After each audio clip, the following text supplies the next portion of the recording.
नमस्कार दोस्तों। आज की कहानी है दो नाक वाले लोग। कहानी बहुत अच्छी है, आपको बहुत मजा आने वाला है। कहानी को पूरा सुनिएगा। मैं उन्हें समझा रहा था कि लड़की की शादी में टीम टाम में व्यर्थ खर्च मत करो, पर वे बुजुर्ग कह रहे थे आप ठीक कहते हैं, मगर रिश्तेदारों में नाक कट जाएगी। नाक उनकी काफ़ी लंबी थी। मेरा ख्याल है नाक की हिफाजत सबसे ज़्यादा इसी देश में होती है। और या तो नाक बहुत नरम होती है या छोरा बहुत तेज, जिससे छोटी सी बात से भी नाक कट जाती है। छोटे आदमी की नाक बहुत नाजुक होती है।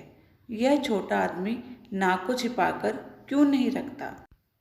कुछ बड़े आदमी जिनकी हैसियत है इस बात की नाक लगवा लेते हैं और चमड़े का रंग चढ़वा लेते हैं। काला बाजार में जेल हो आए हैं और औरत खुलेआम दूसरों के साथ बॉक्स में सिनेमा देखती है। लड़की का सार्वजनिक गर्भपात हो चुका है। लोग उसरा लिए नाक काटने को घूम रहे हैं, मगर काटे कैसे। नाक तो स्टील की है, चेहरे पर पहली जैसे ही फिट है और शोभा बढ़ा रही है। स्मगलिंग में पकड़े गए हैं, हथकड़ी पड़ी है, बाजार में से ले जाए जा रहे हैं। लोग नाक काटने को उत्सुक हैं, पर वे नाक को तिजोरी में रखकर स्मगलिंग करने गए थे। पुलिस को खिला पिलाकर बरी होकर लौटेंगे और फिर नाक पहन लेंगे। जो बहुत होशियार हैं वे नाक को तलवे में रखते हैं। तुम सारे शरीर में ढूंढो, नाक ही नहीं मिलती। नातनी की उम्र की दो लड़कियों से बलात्कार चुके हैं। जालसाजी और बैंक को धोखा देने में पकड़े जा चुके हैं। लोग नाक काटने को उतावले हैं, पर नाक मिलती ही नहीं। वह तो तलवे में है। कोई जीवन शास्त्री अगर नाक की तलाश भी कर दे तो तलवे की नाक काटने से क्या होता है। नाक तो चेहरे पर कटे तो कुछ मतलब होता है। और जो लोग नाक रखते ही नहीं हैं उन्हें तो कोई डर ही नहीं है। दो छेद हैं जिनसे सांस ले लेते हैं। कुछ नाकें गुलाब के पौधों की तरह होती हैं।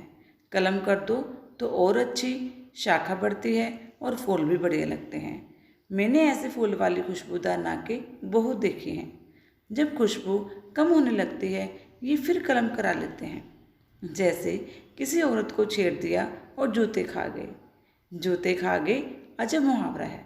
जूते तो मारे जाते हैं, वे खाए कैसे जाते हैं। मगर भारतवासी इतना भूख मरा है कि जूते भी खा जाता है कि नाक और तरह भी बढ़ती है। एक दिन एक सज्जन आए, बड़े दुखी थे। कहने लगे हमारी तो नाक कट गई। लड़की ने भागकर एक विजाति से शादी कर ली। हम ब्राह्मण और लड़का कलाल। नाक कट गई। मैंने उन्हें समझाया कि कटी नहीं है, कलम हुई है। 3-4 महीनों में और लंबी बढ़ जाएगी। 4 महीने बाद वे मिले तो खुश थे। नाक भी पहले से 3-4 से लंबी हो गई थी। मैंने कहा नाक तो पहले से लंबी मालूम होती है। वह बोले हाँ, कुछ बढ़ गई है। काफ़ी लोग कहते हैं आपने बड़ा क्रांतिकारी काम किया है। कुछ बिरादरी वाले भी कहते हैं इसलिए नाक बढ़ गई है। कुछ लोग मैंने देखे हैं जो कई साल अपने शहर की नाक रहे हैं। उनकी नाक अगर कट जाए तो सारे शहर की नाक कट जाती है। अगर उन्हें संसद का टिकट ना मिले तो सारा शहर नकटा हो जाता है। पर अभी भी मैं एक शहर गया तो लोगों से पूछा फला साहब के क्या हाल हैं। वह इस शहर की नाक हैं। तभी एक मस्खरे ने कहा हाँ साहब, वह अभी भी शहर की नाक है, मगर छिनकी हुई है। रस है। रस सिद्धांत प्रेमियों की अच्छा लगेगा। मगर बात में उन सज्जन की कर रहा था जो मेरे सामने बैठे थे और लड़की की शादी पुराने ठाठ से ही करना चाहते थे। पहले वे रईस थे, याने माने हैसियत के रईस। अब गरीब थे।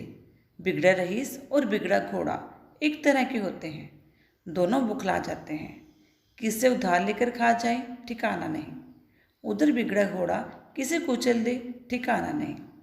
आदमी को बिगड़े रईस और बिगड़े घोड़े दोनों से दूर रहना चाहिए। मैं भरसक कोशिश करता हूँ। मैं तो मस्ती से डोलते आते सांड को देखकर भी सड़क के किनारे की इमारत के बरामदे में चढ़ जाता हूँ। बड़े भाई साहब कहते हैं इनका आदर करना चाहिए। बड़े भाई साहब आ रहे हैं, इनका आदर करना चाहिए। तो जो भूतपूर्वक संपन्न बुजुर्ग मेरे सामने बैठे थे वे प्रगतिशील थे। लड़की का अंतर्जातीय विवाह कर रहे थे। वह खत्री और लड़का शुद्ध कान्या कुब्ज। वे खुशी से शादी कर रहे थे, पर उसमें विरोधाभास ये था कि शादी ठाठ से करना चाहते थे। बहुत लोग एक परंपरा से छुटकारा पा लेते हैं, पर दूसरे से बंधे रहते हैं। रात को शराब की पार्टी से किसी ईसाई दोस्त के घर आ रहे हैं, मगर रास्ते में हनुमान का मंदिर दिख जाए तो थोड़ा तिलक भी सिंदूर का लगा लेंगे। मेरा एक गौर नास्तिक मित्र था। हम घूमने निकले तो रास्ते में मंदिर देखकर वह कह उठते, हरे राम। बाद में पछताते भी थे। तो मैं उन बुजुर्ग को समझा रहा था, आपके पास रुपए हैं नहीं, आप कर्ज लेकर शादी को ठाठ बनाएंगे, पर कर्ज चुकाएंगे कहाँ से? जब आपने इतना नया कदम उठाया है कि अंतर्जातीय विवाह कर रहे हैं, तो विवाह भी नए ढंग से कीजिए। लड़का कान्या कुब्ज का है, बिरादरी में शादी करता तो कई हजार उसे मिलते। लड़के शादी के बाजार में मवेशी की तरह बिकते हैं। अच्छा मालवी बैल और हरियाणा की भैंस ऊंची कीमत पर बिकती है। लड़का इतना त्याग तो लड़के के प्रेम के लिए कर चुका, फिर भी वह कहता है अदालत जाकर शादी कर लेते हैं। बाद में एक पार्टी कर देंगे। आप आर्य समाजी हैं, घंटे भर में रास्ते में आर्य समाज मंदिर में वैदिक रीति से शादी कर डालिए, फिर 300-400 रुपये में पार्टी कर देंगे। लड़की को एक पैसा भी नहीं चाहिए। लड़की के कपड़े वगैरह मिलाकर शादी 1000 में हो जाएगी। वह कहने लगे, बात आप ठीक कहते हैं, मगर रिश्तेदारों को तो बुलाना ही पड़ेगा। फिर जब वे आएंगे तो इज्जत के ख्याल से सजावट, खाना, पेट वगैरह देनी होगी। मैंने कहा, आपका यहाँ तो कोई रिश्तेदार है नहीं। वह है कहाँ? उन्होंने जवाब दिया, वे पंजाब में हैं। पटियाला में 3 करीबी रिश्तेदार हैं, कुछ दिल्ली में हैं, आगरा में हैं। मैंने कहा, जब पटियाले वाले के पास आपका निमंत्रण पत्र पहुँचेगा तो पहले तो वह आपको 10 गालियाँ देगा। मई का ये मौसम में इतनी गर्मी, लोग तड़ा तड़ा लू से मर रहे हैं। ऐसे में इतना खर्च लगाकर जबलपुर जाओ, कोई बीमार हो जाए और मुसीबत।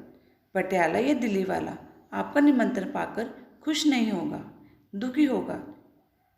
निमंत्रण पत्र ना मिला तो वह खुश होगा और बाद में बात बनाएगा, कहेगा आजकल जी डाक की इतनी गड़बड़ी हो गई है कि निमंत्रण पत्र ही नहीं मिला, वरना ऐसा हो सकता है कि हम ना आते। मैंने फिर कहा, मैं आपसे कहता हूँ कि दूर से रिश्तेदार का निमंत्रण पत्र मुझे मिलता है तो मैं घबरा उठता हूँ। सोचता हूँ जो ब्राह्मण 11 रुपये में शनि को उतार दे, 25 रुपये में सगोत्र विवाह करा दे, मंगली लड़की का मंगल 15 रुपये में उठाकर शुक्र के दायरे में फेंक दे, वह लगन सितंबर से लेकर मार्च तक सीमित क्यों नहीं कर देता? मई और जून की भयंकर गर्मी की लगने गोल क्यों नहीं कर देता? वह कर सकता है। और फिर ईसाई और मुसलमानों में जब बिना लगन शादी होती है तो क्या वर वधू मर जाते हैं? 8 प्रकार के विवाह में जो गंधर्व विवाह है वे क्या है? यही शादी है जो आज होने लगी है। क्या लड़का लड़की भागकर कहीं शादी कर लेते हैं? इधर लड़की का बाप गुस्से में पुलिस में रिपोर्ट करता है कि अमुक लड़का हमारी नाबालिग लड़की को भगा ले गया है, मगर कुछ नहीं होता क्योंकि लड़की मैट्रिक का सर्टिफिकेट साथ ले जाती है जिसमें जन्म तारीख होती है। वह कहने लगे, नहीं जी, रिश्तेदारों में नाक कट जाएगी।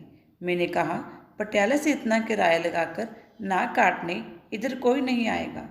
फिर पटियाला में कटी नाक को कौन इधर देखेगा? काट ले पटियाला में। वे थोड़ी देर गुमसुम बैठे रहे। मैंने कहा, देखिए जी, आप चाहे तो मैं पुरोहित हो जाता हूँ और घंटे भर में शादी करा देता हूँ। वह चौंके, कहने लगे, आपको शादी कराने की विधि आती है? मैंने कहा, हाँ, ब्राह्मण का बेटा हूँ।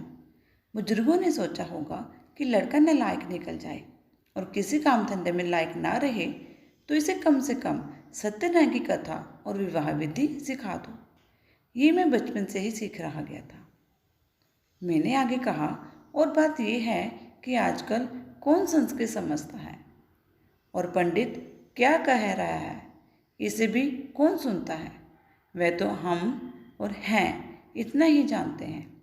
मैं इस तरह मंगल श्लोक पढ़ता आता हूँ, कोई भी ध्यान नहीं देगा। Um Jack and Jill went up the hill to fetch a pail of water. Um Jack fell down and broke his crown and Jill came troubling after कुरियात सदा मंगलम। इसे लोग वैदिक मंत्र समझेंगे। मैंने कहा, लड़का उत्तर प्रदेश का कान्य कुब्ज और आप पंजाब के खत्री, एक दूसरे के रिश्तेदारों को कोई नहीं जानता। आप एक सलाह मेरी मानिए, इसमें कम में निपट जाएगा और नाक भी कटने से बच जाएगी। लड़के के पिता की मृत्यु हो चुकी है, आप घंटे भर में शादी करवा दीजिए। फिर रिश्तेदारों को चिट्ठियाँ लिखिए। इधर लड़के के पिता को दिल का तेज दौरा पड़ा। डॉक्टरों ने उम्मीद छोड़ दी थी। 2-3 घंटे वे किसी तरह जी सकते थे। उन्होंने इच्छा प्रकट की कि मृत्यु के पहले ही लड़के की शादी हो जाए तो मेरी आत्मा को शांति मिल जाएगी। लिहाजा उनकी भावना को देखते हुए हमने फौरन शादी कर दी। लड़का लड़की वर वधू के रूप में उनके सामने आए, उनसे चरणों पर सिर रखे। उन्होंने इतना ही, सुखी रहो, और उनके प्राण पखेरु उड़ गए। आप माफ़ करेंगे कि इसी मजबूरी के कारण हम आपको शादी में नहीं बुला सके। कौन जानता है आपके रिश्तेदारों में कि लड़के के पिता की मृत्यु कब हुई।